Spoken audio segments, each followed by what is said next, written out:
नमस्कार दोस्तों, आपका स्वागत है आज की ताजा और महत्वपूर्ण खबरों में। दोस्तों आपसे निवेदन है, कृपया वीडियो को लाइक कर अपने दोस्तों के साथ शेयर करें, साथ ही चैनल को सब्सक्राइब कर बेल आइकन भी दबाएं। वहीं पहले बड़ी खबर, देश में कोरोना संक्रमितों का आंकड़ा 86,000 के करीब। पिछले 24 घंटे में 103 मरीजों की मौत। जी आपको बता दें कि दुनिया भर के देशों के साथ साथ भारत में भी कोरोना वायरस का कहर तेजी से बढ़ता जा रहा है। रिपोर्ट्स के अनुसार 180 से ज्यादा देशों में फैल चुका यह वायरस अब तक 3 लाख से ज्यादा जानें ले चुका है। दुनिया भर में 45 लाख से ज्यादा लोग इससे संक्रमित हो चुके हैं। यह आंकड़ा हर रोज बढ़ता ही जा रहा है। स्वास्थ्य मंत्रालय के मुताबिक भारत में इस वायरस से संक्रमित लोगों की संख्या बढ़कर 85,940 हो गई है। पिछले 24 घंटे में कोरोना के 3970 नए मामले सामने आए हैं और 103 लोगों की मौत हुई है। देश में अभी तक 2752 लोगों की मौत हो चुकी है। हालांकि 30,153 मरीज इस बीमारी से ठीक हो चुके हैं। रिकवरी रेट में भी लगातार सुधार हो रहा है, यह 35.8% पर पहुंच गया है। वहीं अगली बड़ी खबर, बस सेवाएं शुरू। राज्य के भीतर बस सेवाएं शुरू करने वाला पहला राज्य बना हरियाणा। जी आपको बता दें कि हरियाणा राज्य दिल्ली के लिए मिसाइल बन रहा है। अपने पड़ोसी दिल्ली को सिखा रहा है कि कैसे राजधानी में सोशल डिस्टेंसिंग का पालन करते हुए बस सेवा शुरू की जा सकती है। हरियाणा ने अपने लोगों की सहूलियत के लिए अंदरूनी जिलों के लिए बस सेवाएं शुरू कर दी हैं। राज्य में बस सेवाएं 23 मार्च को राज्य द्वारा तालाबंदी की घोषणा के बाद बंद कर दी गई थी। यह इसलिए भी किया गया है क्योंकि राज्य के विभिन्न हिस्सों में फंसे लोगों की आवाजाही को आसान किया जा सके। इसके साथ ही हरियाणा राज्य के भीतर पहली बार सार्वजनिक परिवहन बन गया है।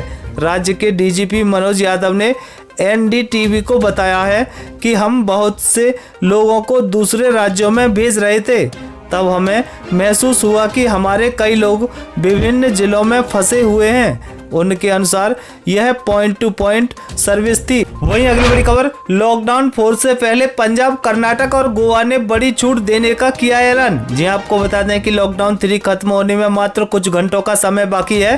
केंद्र सरकार की और पीएम मोदी की ओर से लॉकडाउन 4 का इशारा पहले ही किया जा चुका है, लेकिन जहां लॉकडाउन 3 से पहले कई राज्य इसके लिए सिफारिश कर रहे थे, वहीं लॉकडाउन 4 से पहले कई राज्य अपने अपने यहां लॉकडाउन में छूट का ऐलान कर रहे हैं ताकि अर्थव्यवस्था को लॉकडाउन से पहुंचे नुकसान से उबारा जा सके। आपको बता दें कि ऐसे ही राज्यों में पंजाब, कर्नाटक और गोवा है, जहां पंजाब के मुख्यमंत्री ने राज्य में 18 मई से कर्फ्यू खत्म किए जाने की घोषणा कर दी है।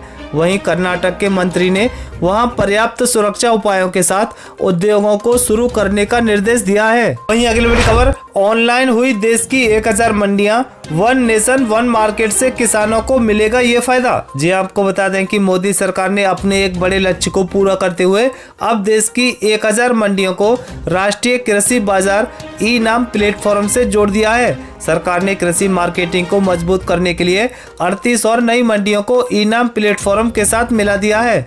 इसके तहत किसान अपने नजदीकी बाजार से अपने उत्पाद की ऑनलाइन बिक्री कर सकते हैं। व्यापारी कहीं से भी उनके उत्पाद के लिए पैसा भेज सकता है। बीती 11 मई को ही 962 मंडियों को ऑनलाइन कर दिया गया था। 4 साल पहले जब इसकी शुरुआत हुई थी तब इसमें सिर्फ 21 मंडियां ही शामिल थीं। अब ई नाम प्लेटफॉर्म में अब 18 राज्य और 3 केंद्र शासित प्रदेश शामिल हो गए हैं। राष्ट्रीय कृषि बाजार ई नाम एक Akhil Bharatiya electronic trading portal है। इसकी शुरुआत 14 अप्रैल 2016 को पीएम नरेंद्र मोदी ने की थी। एक ऑनलाइन मार्केट प्लेटफॉर्म के रूप में मौजूदा मंडियों को नेटवर्किंग करने के उद्देश्य से किया गया था ताकि देश में कृषि उत्पादकों के लिए एक राष्ट्र एक बाजार का निर्माण हो सके। वहीं अगली बड़ी खबर, प्रवासी मजदूरों को उनके घर पहुंचाने के लिए रेल मंत्री पीयूष गोयल ने की बड़ी घोषणा। जी आपको बता दें कि केंद्रीय रेल मंत्री पीयूष गोयल ने प्रवासी मजदूरों को राहत पहुंचाने के लिए बड़ी घोषणा की है। उनका कहना है कि प्रवासी मजदूरों को बड़ी राहत पहुंचाने के उद्देश्य से भारतीय रेलवे देश के किसी भी जिले से श्रमिक स्पेशल ट्रेन चलाने को तैयार है। जिला कलेक्टर को फंसे हुए श्रमिकों के नाम व उनके गंतव्य स्टेशन की लिस्ट तैयार कर राज्य के नोडल ऑफिसर के माध्यम से रेलवे को आवेदन करना होगा। आपको बता दें कि इससे पहले उन्होंने कहा था कि वह हर दिन 300 ट्रेन चलाने को तैयार हैं, लेकिन कई राज्यों से इसकी अनुमति नहीं मिल रही है। इसके चलते प्रवासी मजदूरों को यह कष्ट सहना पड़ रहा है। उन्होंने इस दौरान पश्चिम बंगाल, झारखंड, राजस्थान और छत्तीसगढ़ जैसे राज्यों के रवैये की जमकर आलोचना की और कहा है कि इन राज्यों से अब तक सिर्फ कुछ ही ट्रेनों को चलाने की अनुमति मिली है। वहीं अगली बड़ी खबर, यूपी सरकार का कड़ा आदेश, पैदल या ट्रक में आ रहे मजदूरों की एंट्री पर बैन। जी आपको बता दें कि उत्तर प्रदेश की सीमा में अब प्रवासी मजदूर अवैध वाहनों से, बाइक से या पैदल चलकर नहीं आ सकेंगे। मुख्यमंत्री योगी आदित्यनाथ ने मजदूरों के पलायन पर स्पष्ट निर्देश दिए हैं। वरिष्ठ पुलिस अधिकारियों को जारी आदेश में स्पष्ट तौर पर सीएम योगी ने कहा है कि किसी भी प्रवासी नागरिकों को पैदल, अवैध या असुरक्षित गाड़ियों से यात्रा न करने दिया जाए। उत्तर प्रदेश के अपर मुख्य सचिव गृह अवनीश कुमार अवस्थी ने शुक्रवार को कहा है कि सीएम योगी ने औरैया सड़क हादसे पर संवेदना व्यक्त करते हुए सभी वरिष्ठ अधिकारियों को निर्देश दिया है कि किसी भी प्रवासी नागरिकों को पैदल, अवैध या असुरक्षित वाहनों से यात्रा न करने दिया जाए। वहीं अगली बड़ी खबर, सीधे खाते में आएगी बिजली सब्सिडी, स्मार्ट मीटर की सुविधा, पावर सेक्टर के लिए हुए ये ऐलान। जी आपको बता दें कि बिजली कंपनी की अक्षमता का बोझ अब ग्राहकों को नहीं उठाना पड़ेगा। केंद्रीय वित्त मंत्री निर्मला सीतारमण ने शनिवार को कोविड-19 आर्थिक पैकेज के चौथे हिस्से के ऐलान के दौरान टैरिफ पॉलिसी में बदलाव करने की जानकारी दी। उन्होंने कहा है कि बिजली कंपनियों को पर्याप्त बिजली मुहैया करानी होगी। अगर लोड शेडिंग की समस्या आती है तो इसके लिए उन पर पेनल्टी लगाई जाएगी। साथ ही केंद्र शासित प्रदेशों में नई टैरिफ पॉलिसी के तहत पावर डिस्ट्रीब्यूशन किया जाएगा। वहीं अगली बड़ी खबर, 65 लाख पेंशनर्स के लिए अच्छी खबर, पेंशन बांटने के लिए सरकार ने बैंकों को जारी किए नए नियम। जी आपको बता दें कि बैंक पेंशन रिलीज करने और समय समय पर पेंशनर्स से सर्टिफिकेट मांगने के लिए अलग अलग प्रक्रियाओं का पालन कर रहे हैं।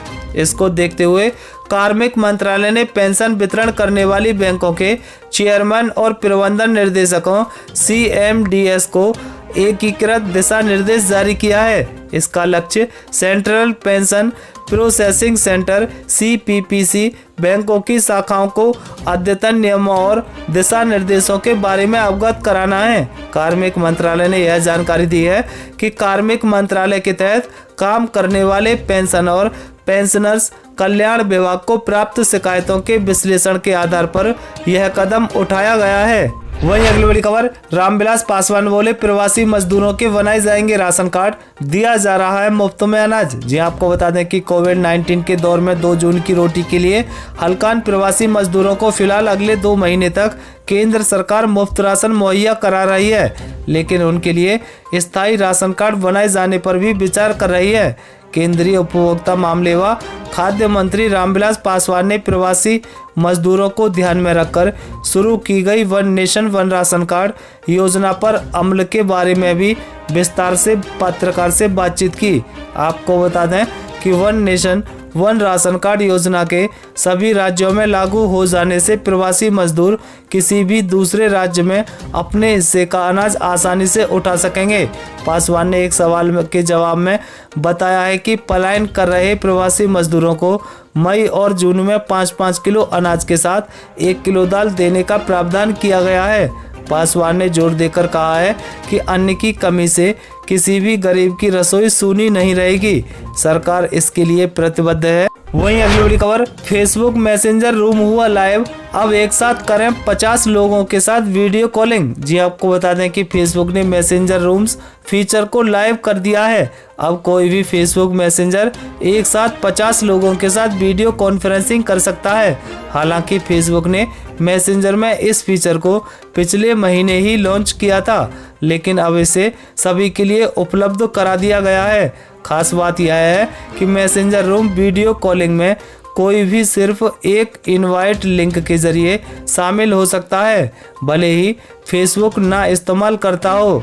वहीं मौसम अपडेट, अगले 12 घंटों में बंगाल की खाड़ी में चक्रवाती तूफान से तेजी, कई राज्यों में चेतावनी। जी आपको बता दें कि देश के मौसम विज्ञान ने शनिवार 16 मई को भविष्यवाणी की है कि बंगाल की खाड़ी में उठे विक्षोभ से अगले 12 घंटों में एक शक्तिशाली चक्रवाती तूफान के तेजी से बढ़ने की संभावना है।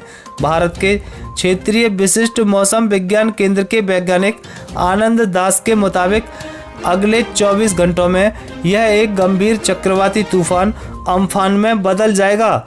आपको बता दें कि चक्रवाती तूफान अम्फान के उत्तर पश्चिम की ओर 17 मई रविवार तक चलने की संभावना है और फिर ये उत्तर पश्चिम की ओर उत्तर पश्चिम बंगाल की खाड़ी से 18 से 20 मई के दौरान पश्चिम बंगाल की ओर बढ़ेगा। मौसम विभाग ने अंडमान सागर, आंध्र प्रदेश, उड़ीसा और पश्चिम बंगाल में अगले 5-6 दिनों तक खराब मौसम की चेतावनी जारी की है। अंडमान और निकोबार द्वीप समूह, उड़ीसा और गंगे पश्चिम बंगाल में हल्की से माध्यम बारिश होगी। ये थी अब तक की बेहद महत्वपूर्ण खबरें।